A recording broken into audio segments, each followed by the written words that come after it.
الحمد للہ رب العالمین والصلاة والسلام على سید الانبیاء والمرسلین قال اللہ تعالی وتبارک فی القرآن المجید والفرقان الحمید بسم اللہ الرحمن الرحیم الم تر ان اللہ یسجد له من فی السماوات ومن فی الارض والشمس والقمر والنجوم والجبال والشجر والدواب وكثير من الناس وكثير حق عليه العذاب ومن يهن الله فما له من مكرم ان الله يفعل ما يشاء صدق الله مولانا العظيم وصدق رسوله النبي الكريم الرؤوف الرحيم اللهم نور قلوبنا بالقرآن وزين أخلاقنا بالقرآن وادخلنا الجنة بالقرآن ونجنا من النار بالقرآن قال الله تعالى وتبارك في شان حبيبه مخبرا وآمرا ان الله وملائكته يصلون على النبي يا أيها الذين آمنوا صلوا عليه وسلموا تسليما الصلاة والسلام عليك يا رسول الله وعلى آلك وأصحابك يا محبوب رب العالمين الصلاة والسلام علیکہ یا رسول اللہ وعلی آلک و اصحابک یا محبوب رب العالمین۔ تمام حمد و ثنا، تعریف و توصیف اللہ جل مجدہ الکریم کی ذات پاک کے لیے، جو خالق کائنات بھی ہے اور مالک ششجہات بھی۔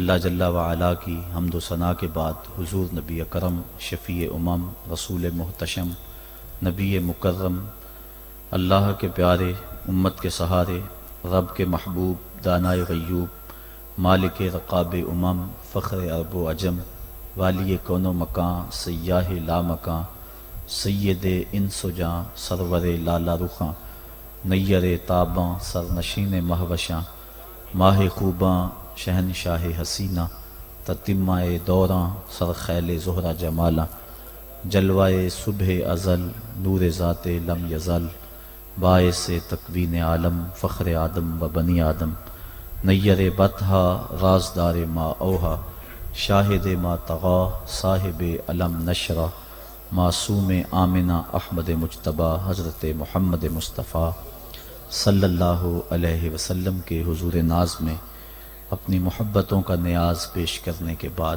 واجب الاحترام برادران اسلام، خواتین و حضرات، السلام علیکم ورحمۃ اللہ وبرکاتہ۔ سورۃ الحج سے چند الفاظ آپ کے سامنے تلاوت کرنے کا شرف نصیب ہوا، اور انہی کے ضمن و ذیل میں کچھ باتیں آپ کے گوش گزار کروں گا۔ اللہ میری زبان پہ کلمۃ الحق جاری فرمائے۔ ارشاد فرمایا، الم تر ان اللہ یسجد لہ من فی السماوات ومن فی الارض، کیا تم نے نہیں دیکھا کہ اللہ کے لیے سجدہ کرتے ہیں جو آسمانوں میں ہیں اور جو زمین میں ہیں، والشمس والقمر والنجوم والجبال والشجر والدواب وکثیر من الناس، اور سورج اور چاند اور ستارے اور پہاڑ اور درخت اور چوپائے اور بہت سارے آدمی، وکثیر حق علیہ العذاب، اور بہت سارے وہ ہیں جن پر عذاب مقرر ہو چکا ہے، وَمَن يُهِنِ اللَّهُ فَمَا لَهُ مِن مُكْرِمٍ، اور جسے اللہ ذلیل کر دے اسے کوئی عزت دینے والا نہیں۔ ان اللہ یفعل ما یشاء، جو چاہتا ہے وہ کرتا ہے۔ کائنات کا ایک ایک ذرہ اس کے حضور سجدہ ریز ہے، طوعاً و کرہاً، چاہتے ہوئے بھی اور کچھ نہ چاہتے ہوئے بھی۔ سجدہ کیا ہے؟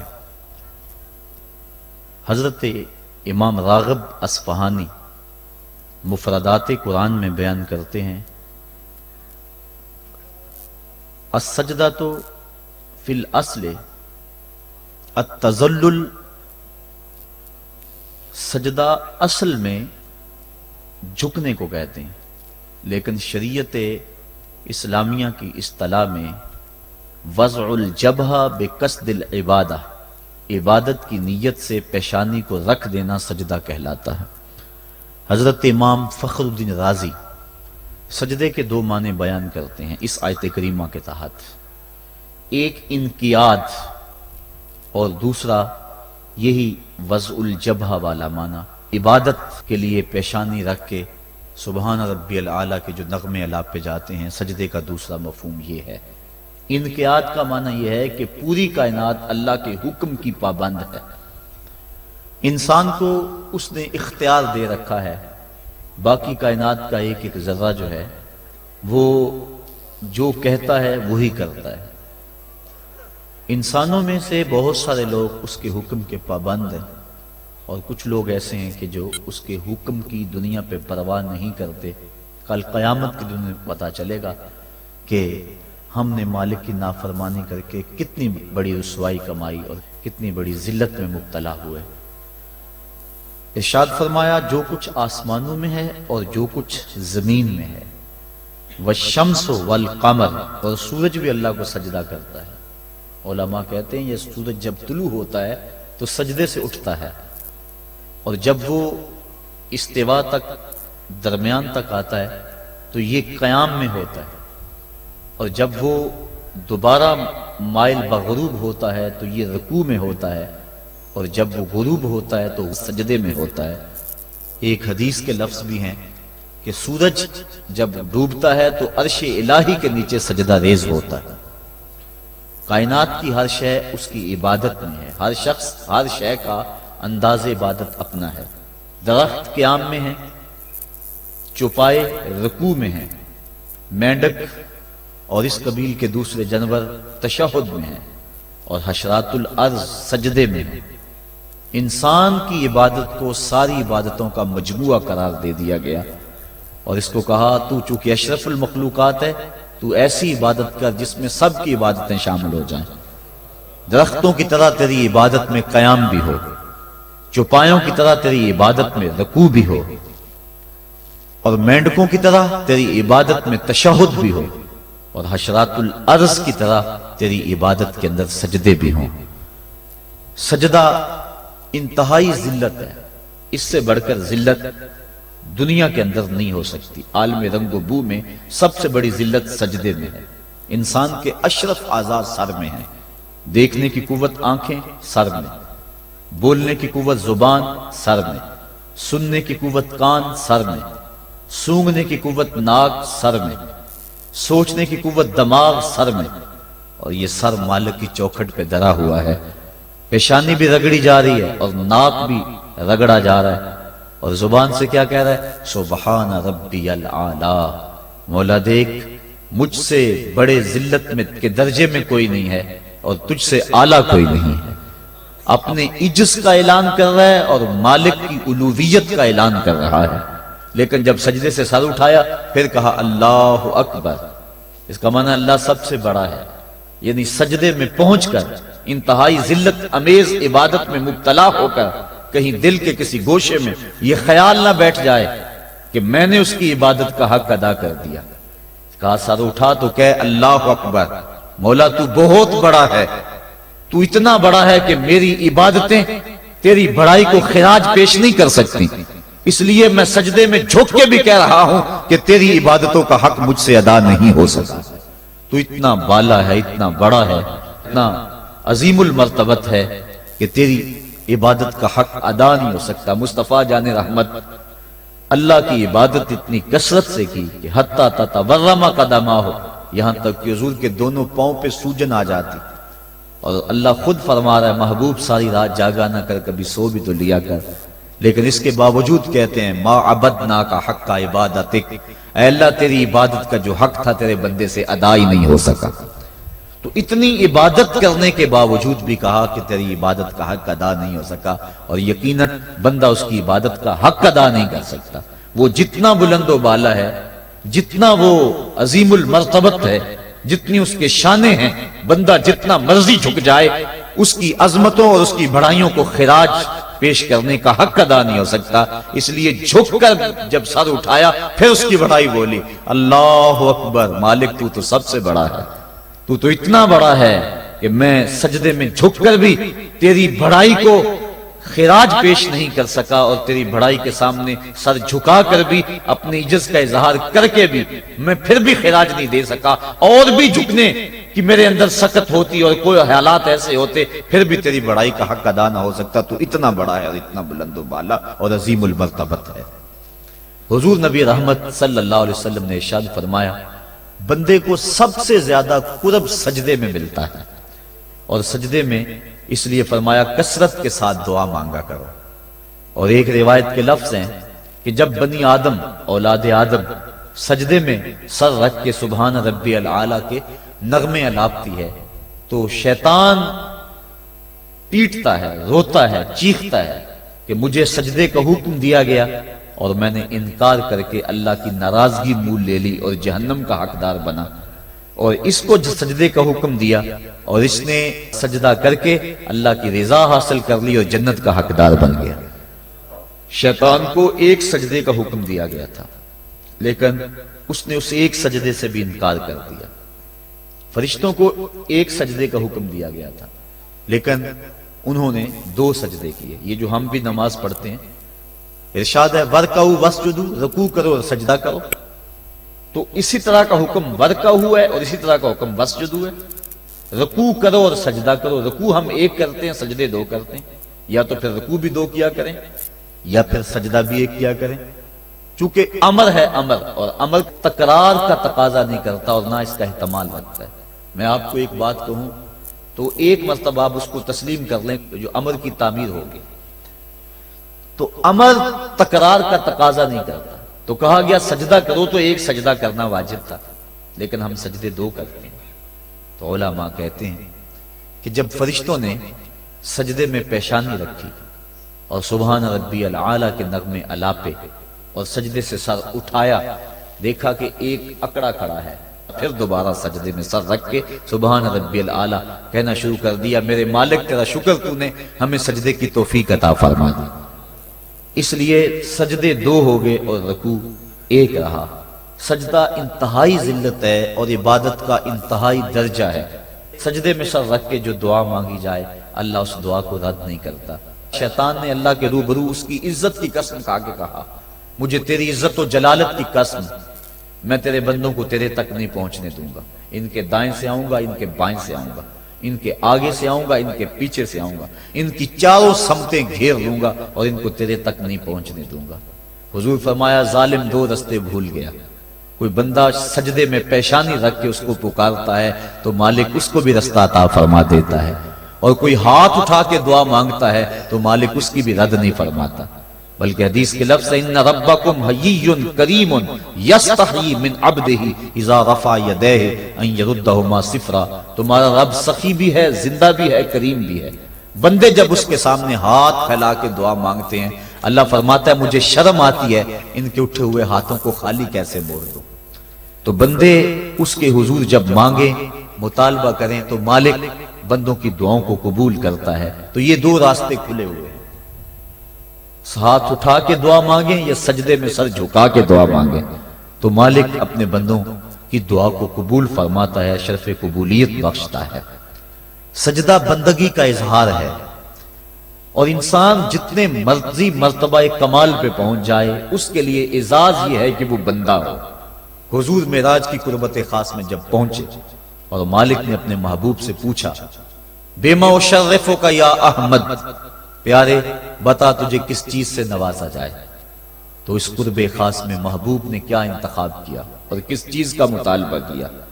حضرت امام رازی نے لکھا اور بھی علماء نے، ملا جیون تفسیرات احمدیہ میں لکھتے ہیں کہ حضور نبی رحمت صلی اللہ علیہ وسلم نے اس قرب خاص میں اللہ کی بارگاہ میں عرض کی بنسبتی الیک شرفنی بالعبودیہ، اے اللہ ساری زندگی سجدوں میں پیشانی رکھ کے میں کہتا رہا ہوں کہ تو میرا اللہ ہے، آج تو بھی تو کہہ دے کہ تو میرا بندہ ہے، تو مجھے بندہ کہہ کے پکار دے۔ بندگی میں جو مزہ ہے بندے کے لیے اس سے بڑا اور کوئی اعزاز ہو ہی نہیں سکتا۔ حضرت غوث اعظم شیخ عبد القادر جیلانی رحمۃ اللہ تعالی علیہ فرماتے ہیں کہ ولایت میں سب سے کمال مرتبہ جو بندے کو نصیب ہوتا ہے وہ مقام بندگی ہے۔ بندگی وہ دولت ہے کہ جو بندے کو کائنات کی قوتوں کے سامنے سینہ سپر ہونے کی قوت دیتی.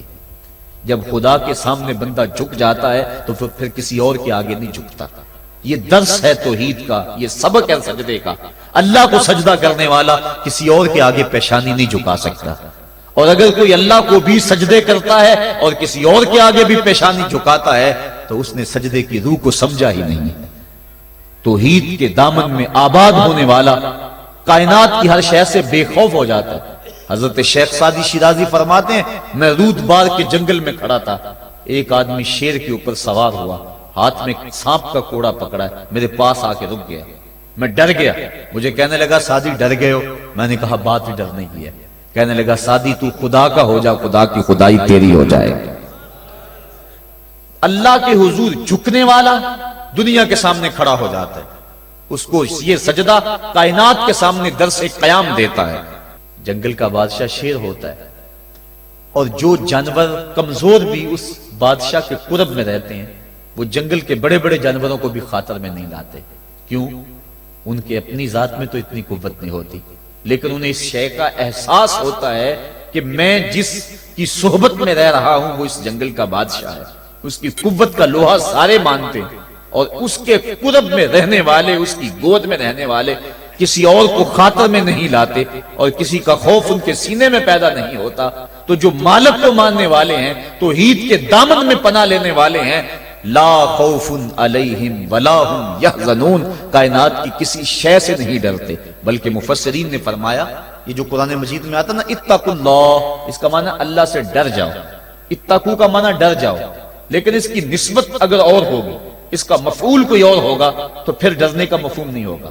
اتقوا اللہ قرآن میں لفظ موجود ہے. اتقوا النار، اس کا معنی یہ نہیں کریں گے آگ سے ڈر جاؤ، جبکہ لفظ تو وہی ہے. اتقوا اللہ، اللہ سے ڈر جاؤ. اتقوا النار، اس کا معنی ہونا چاہیے آگ سے ڈر جاؤ. جو لوگ لفظی ترجمہ کرنے بیٹھ جاتے ہیں اور شریعت کے مزاج سے آگاہ نہیں ہوتے، وہ ترجمۃ القرآن میں بڑی غلطیاں کرتے ہیں. اس لیے ہر کس و ناکس کا ترجمہ نہیں پڑھنا چاہیے، دیکھنا چاہیے کہ قرآن کی روح کو اور منشا کو اور شریعت کے مزاج کو کس نے سمجھا ہے. تو اتقوا اللہ کا معنی اللہ سے ڈر جاؤ. اتقوا النار وہی معنی ہونا چاہیے آگ سے ڈر جاؤ. لیکن علماء کہتے ہیں، مفسرین نے اس کی تصریح کی ہے، فرماتے ہیں جب اتقوا النار کہیں گے تو اس کا معنی یہ نہیں ہوگا کہ آگ سے ڈر جاؤ، اس کا معنی ہوگا آگ سے بچ جاؤ. اتقوا اللہ کا معنی اللہ سے ڈر جاؤ، اتقوا النار کا معنی آگ سے بچ جاؤ. لفظ وہی ہے، لیکن مفعول کے بدلنے سے مفہوم بدل گیا. اس لیے کہ جو مومن ہے وہ اللہ کے علاوہ کسی سے نہیں ڈرتا، اس کے سینے میں کسی کا خوف نہیں پنپ سکتا. حقوق اولاد کے حوالے سے میں نے گفتگو کے اندر کہا تھا، جو افراد موجود ہوں گے اس جمعہ میں انہیں اچھی طرح یاد ہوگا کہ ہم بچوں کی جب تربیت کرتے ہیں تو ان کے نفسیات کا ہمیں لحاظ رکھنا ہوگا. بعض کا بچہ رو رہا ہوتا ہے، ماں نے اس کو چپ کرانا ہوتا ہے، کوئی ضروری کام ہوتا ہے، بچہ چپ نہیں کرتا تو ماں اس کو چپ کرانے کے لیے بڑے جتن کرتی ہے. تو بعض کا ایسا ہوتا ہے کہ بچے کو چپ کرانے کے لیے ماں جلدی سے اس کو اپنی چھاتی سے چمٹا لیتی ہے اور کہتی ہے بچہ چپ کرو، بلی آ گئی. میں کہا کرتا ہوں کہ یہ بچے کی نفسیات پہ بہت بڑا حملہ ہے اور بچے کو بزدل بنایا گیا ہے. جو بچپن میں جس بچے کو بلی سے ڈرایا گیا، بڑا ہو کر وہ شیر کا مقابلہ نہیں کر سکتا. تو بچے کے نفسیات کے اندر یہ شے بچپن میں ہی ڈالی جائے کہ اللہ کے علاوہ کسی کا خوف اس کے سینے میں پنپ نہیں نہ پائے. یہ ہے تربیت جو ہم اپنی اولاد کی کریں. اور ایک یہ تربیت ہے جو اہل ایمان کی محمد عربی نے کی تھی. 313 ہو کے جبر کی قوتوں کے خلاف کھڑے ہو گئے. جب عمیر نے جا کے رپورٹ دی نا ابو جہل کو کہ وہ تو 3 اونٹ کھا سکیں گے، اور 300 سے کچھ کم اور کچھ زیادہ ان کی تعداد ہے، اس سے زیادہ نہیں ہے، میں خوب وادیاں دیکھ آیا ہوں، میں خوب ٹیلے دیکھ آیا ہوں. تو ابو جہل نے سنادید قریش کو بلا کر کہا عمیر کی رپورٹ سنو کتنی حوصلہ افزا ہے. صبح لڑائی کی نوبت نہیں آئے گی، صبح تو رسیاں کٹھی کرو، جکڑ جکڑ کے مسلمانوں کو اونٹوں کی پشتوں پہ باندھ لیں گے اور پھر سینے حرم میں جا کے کعبۃ اللہ کی دیواروں کے ساتھ باندھ دیں گے. لوگوں کو تماشا دکھایا کریں گے کہ یہ نیا دین لے کر آئے تھے اور یہ ان کا کیا حال ہے. جب اس نے رعونت بھرے اپنی زبان سے یہ جملے نکالے تو عمیر جو سارا منظر اپنی آنکھوں سے دیکھ کر آیا تھا، ابن حشام میں لفظ موجود ہیں، اس نے کہا وَلَٰكِنْ رَأَيْتُ يَا مَعْشَرَ قُرَيْشٍ الْبَلَايَا تَحْمِلُ الْمَنَايَا، اے قریش کے سرداروں، اتنے بھی تکبر میں نہ آؤ، میں اپنی ان آنکھوں سے دیکھ کر آیا ہوں کہ یثرب کی اونٹنیاں اپنی پشتوں پہ نری موتیں اٹھا کے لے آئی ہیں، ان کے بدن پہ چیتھڑے ہیں، ان کے پیٹ کمر سے لگے ہوئے ہیں، لیکن وہ زخمی سانپوں کی طرح پیچ و تاب کھا رہے ہیں۔ کل ان میں سے کوئی نہیں مرے گا جب تک تم میں سے ایک ایک کو لڑ نہیں جاتا۔ تم تو یہ کہتے ہو رسیاں کٹھی کرو، میرا مشورہ مانتے ہو تو رات کے اندھیرے میں بھاگ سکتے ہو تو بھاگ جاؤ۔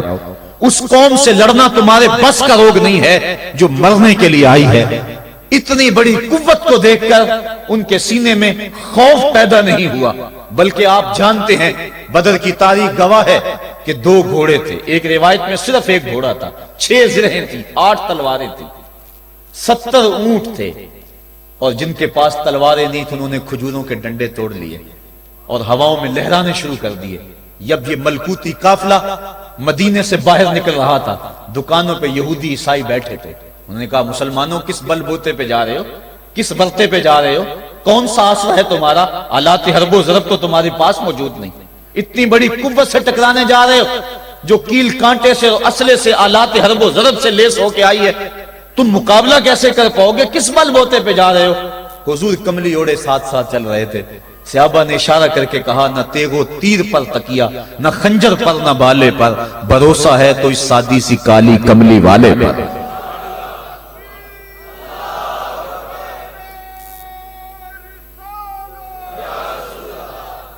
اب اس ماحول میں جبکہ کفار پورا لاؤ لشکر لے کے آئے اور ابو جہل نے کہا اعلان کر دو لنا عزا ولا عزا لکم، یہ ان کے بت کا نام ہے، ہمارے پاس عزا ہے تمہارے پاس عزا نہیں، ہمارے پاس لات ہے تمہارے پاس لات نہیں، ہمارے پاس منات ہے تمہارے پاس منات نہیں، ہمارے 360 خدا اور تمہارا ایک خدا، مقابلہ ہی کوئی نہیں۔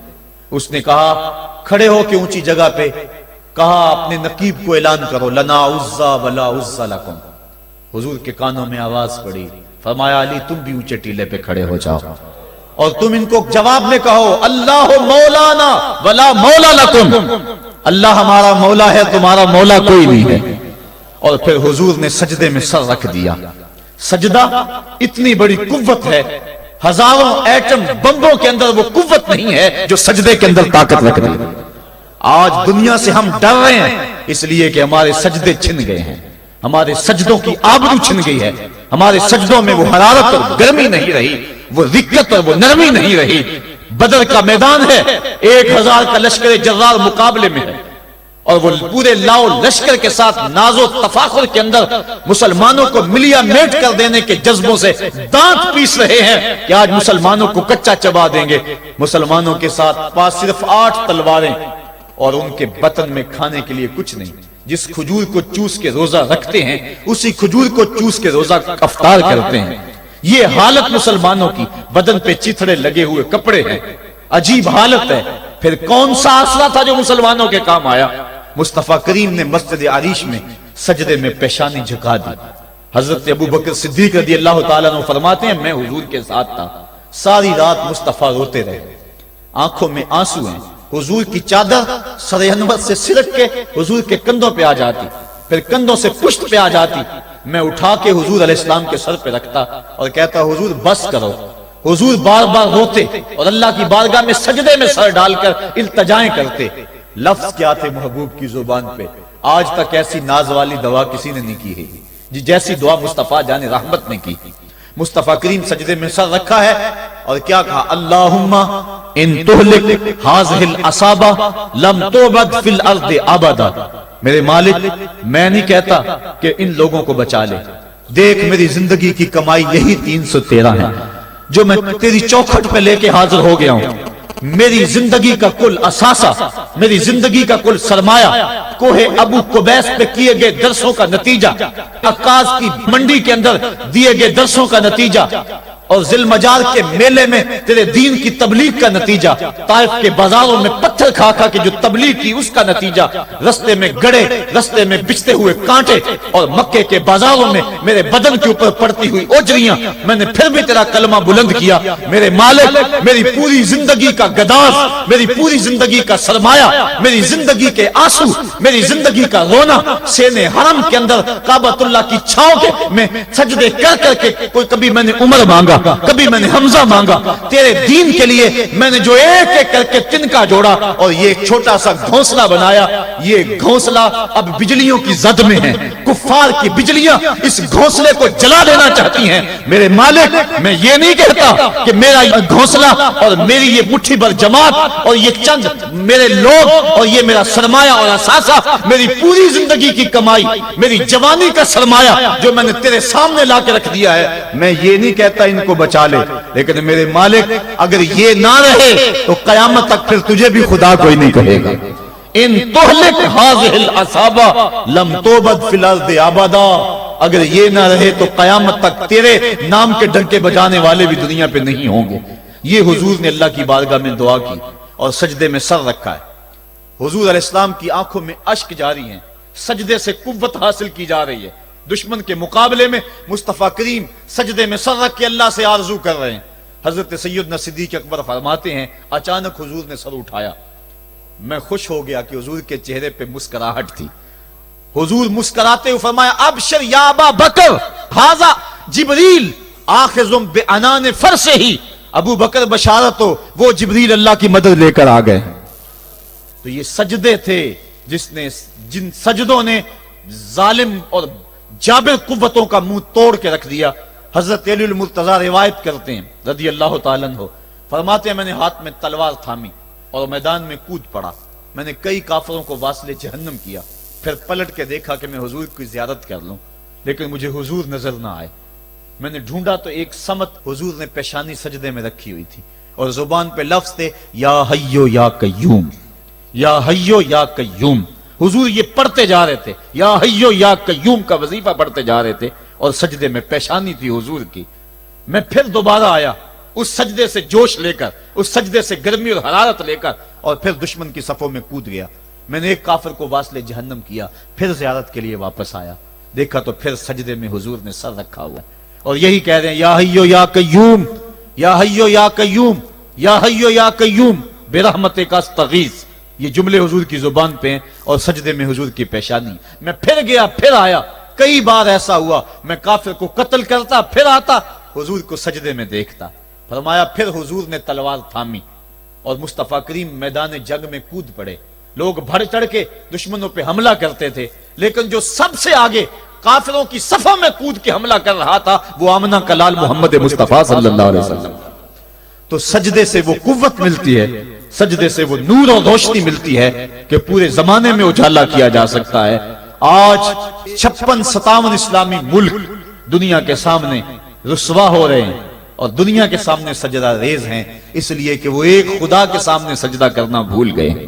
ایک سجدہ جسے تو گراں سمجھتا ہے 1000 سجدے سے آدمی کو دیتا ہے نجات۔ آؤ اس کے حضور جھکو، اس کے حضور جھکنے والا کسی کے آگے نہیں جھکتا۔ سجدہ اس کو قوت دیتا ہے، تو راز کن فکاں ہے اپنی آنکھوں پر عیاں ہو جا، خودی کا راز نہ ہو جا خدا کا ترجمہ ہو جا، خودی میں ڈوب جا غافل یہ سر زندگانی ہے، نکل کر حلقہ شام و سحر سے جاویداں ہو جا، گزر جا بن کے سیلے تندرو کوہ بیاباں سے، گلستان راہ میں آئے تو جوئے نغمہ خواں ہو جا۔ مالک کے حضور جب بندہ عزت سے سر جھکا دیتا ہے اللہ کی رحمتیں بندے پہ نازل ہوتی ہے۔ ایک روایت میں آتا ہے جب بندہ نماز کے لیے کھڑا ہوتا ہے، ابھی اس نے سجدے میں جانا ہوتا ہے، ابھی وہ قیام ہی کرتا ہے، اللہ فرماتا ہے میرے بندے کے گناہ جو ہیں اس کے بدن سے نکال کے ایک سمت کر دو، تاکہ میرا بندہ اس حالت کے اندر میرے حضور حاضر ہو کہ وہ گناہوں سے پاک اور صاف ہو۔ حضرت نبی رحمت صلی اللہ علیہ وآلہ وسلم فرماتے ہیں کہ پھر اس کے سارے گناہ اس کے بدن سے اتار کے ایک سمت رکھ دیے جاتے ہیں اور بندہ مصلی پہ سبحان ربی العالی کے نغمے الاپتا ہے، رکوع کرتا ہے، سجدے کرتا ہے۔ جب سلام پھیر کے نماز ختم کر کے دعا کر کے جانے لگتا ہے تو فرشتے عرض کرتے ہیں مالک یہ جو گناہ اتار کے ایک سائیڈ پہ رکھے تھے یہ دوبارہ اس کو دے دیں؟ اللہ فرماتا ہے جس کی جھولی سے گناہ نکال لیے تھے دوبارہ اس کی جھولی میں نہیں ڈالیں۔ اللہ اکبر۔ اور ایک روایت کے لفظ ہیں کہ جب بندہ نماز کے لیے کھڑا ہوتا ہے اس کے کندھوں کے اوپر سارے گناہ آ جاتے ہیں اور اس کے سر پہ اوپر گناہ آ جاتے ہیں، جب رکوع میں جاتا ہے تو کندھوں والے گناہ گر جاتے ہیں، اور جب بندہ سجدے میں سر رکھتا ہے تو اللہ تعالیٰ اس کے سارے گناہوں کو ختم کر دیتا ہے اور وہ بالکل پاک ہو جاتا ہے۔ حضرت سلیمان فارسی ایک دن ایک درخت کے نیچے کھڑے تھے، آپ نے درخت کی شاخ کو پکڑ کے جنبش دی، حرکت دی، موسم خزاں تھا، درخت کی شاخ کے سارے زرد پتے گر گئے۔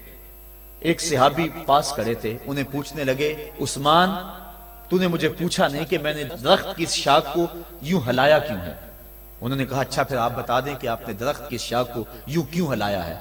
کہا سنو پھر ایک دن میں اور چند صحابہ حضور کے ساتھ جا رہے تھے، رستے میں ایک درخت آیا، اس کے نیچے حضور کھڑے ہوئے، حضور نے اس طرح درخت کی شاخ کو پکڑ کے ہلایا، یوں پتے جھڑ گئے، ہم اس منظر کو دیکھتے رہے۔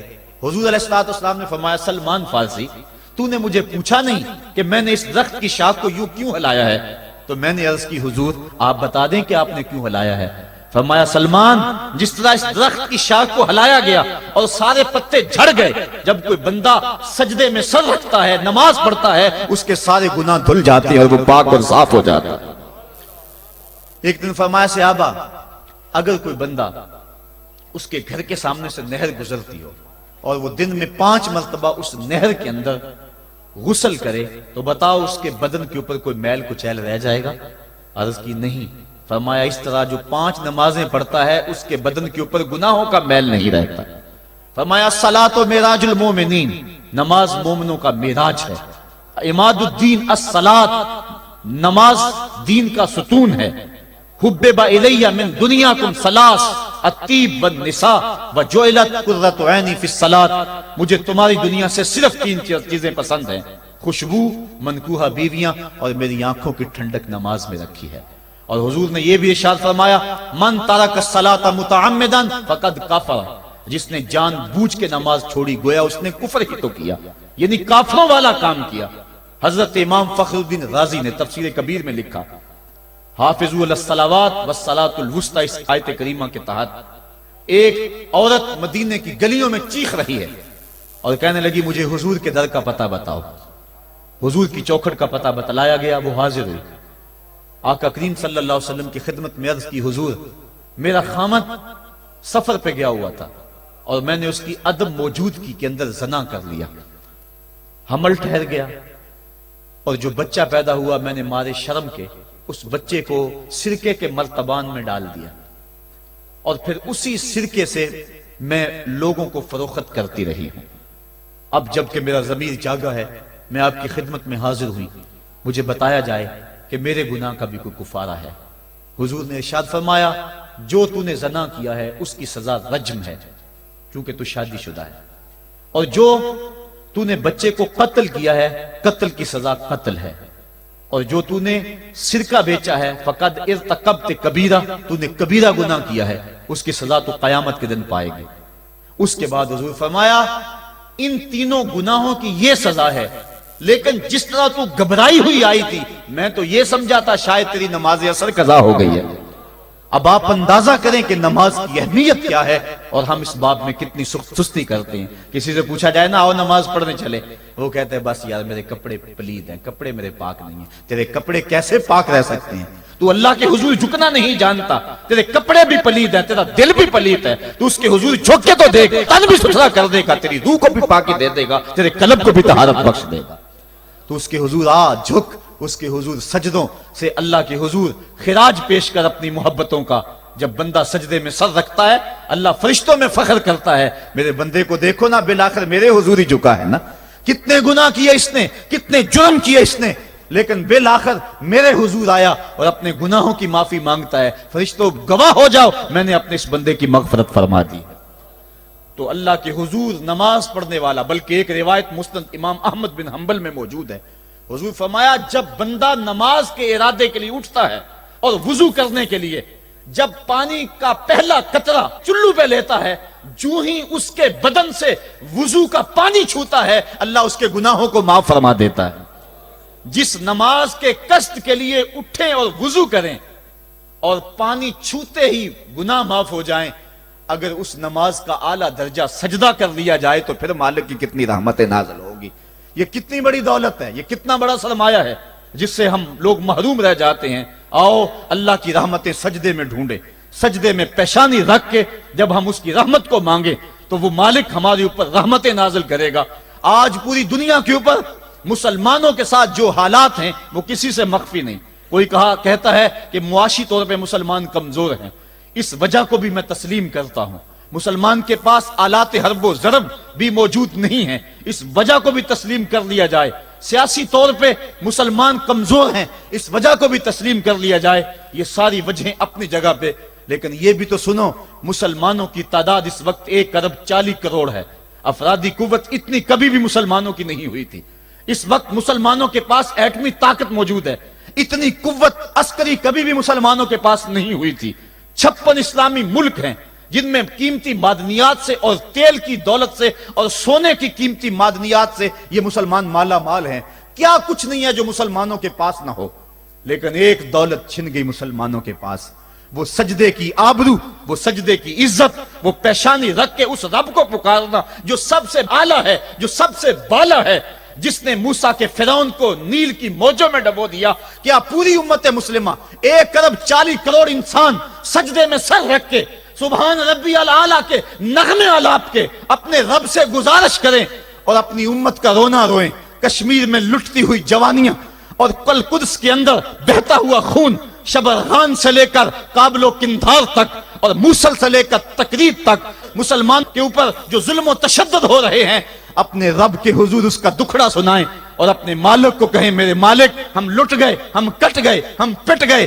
اسلحے بھی موجود، افرادی قوت بھی موجود، سیاسی طاقتیں بھی موجود، لیکن اس کے باوجود مسلمان دبتا چلا جا رہا ہے۔ اسی کشتی کو ہے خوف تلاطم صدحیف منہ موڑ دیے تھے جس نے بڑھتے ہوئے طوفانوں کے، جو 300 ہو کر جرأت اور وہ طاقت اور وہ عظیمت کی داستانیں رقم کرتے ہیں کہ مالک تو بھی اس دن کو یوم فرقان کہہ کے پکارتا ہے۔ آج وہ امت بیچ منج دار کے اس امت کی کشتی ہچکولے کھا رہی ہے۔ ہماری فریاد، ہمارا استغاثہ تیرے سے ہے میرے مالک، ہمارا کھویا ہوا وقار بحال کر دے اور اس امت کو اس مرتبہ کمال تک پہنچا دے جس مرتبہ کمال تک یہ امت پہلے پہنچی تھی، اور ان کا کھویا ہوا وقار بحال کر دیا جائے۔ آج بھی ہم اگر سجدوں سے اپنے رب کو منا لیں اور وہ روٹھا ہوا رب آج بھی ہماری مدد کے لیے آ جائے تو پھر کوئی قوت، کوئی طاقت ہمیں نہیں لتاڑ سکتی۔ آئیے ہم سجدے سے اپنے مالک، اپنے خالق اور اپنے رازق کے حضور اپنی محبتوں اور اپنی الفتوں کا خراج پیش کریں۔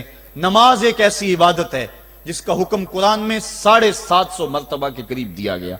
اور ایک آخری بات عرض کر کے اپنے موضوع کو سمیٹنا چاہوں گا۔ میرے اور آپ کے آقا مولا حضور نبی رحمت صلی اللہ علیہ وسلم پر جب وقت آخر آیا تو آخری وصیتیں جو حضور نے اپنی زندگی میں کی وہ کیا تھی؟ 2 وصیتیں تھی حضور کی آخری کی۔